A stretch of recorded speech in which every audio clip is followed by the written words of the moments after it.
আমরা এখানে সর্বোচ্চ চেষ্টা করব, আপ্রাণ চেষ্টা করব যাতে আপনার ছেলেটাকে উদ্ধার করে আপনার কাছে দিতে পারি। সবাই দোয়া করবেন।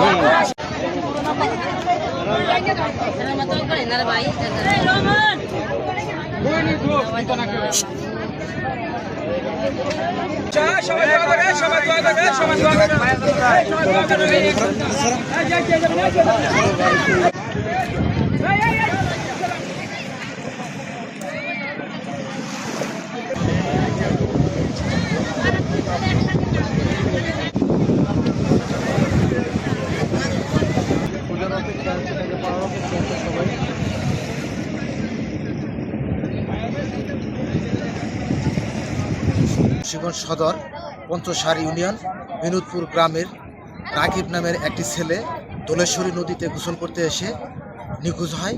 সংবাদ পেয়ে মুন্সিগঞ্জ ফায়ার স্টেশনের একটি ডুবুরি টিম দ্রুত ঘটনাস্থলে এসে উদ্ধার কার্যক্রম পরিচালনা করছে। এখানে যে পর্যন্ত তাকে উদ্ধার না হবে আমাদের উদ্ধার কার্যক্রম অব্যাহত থাকবে।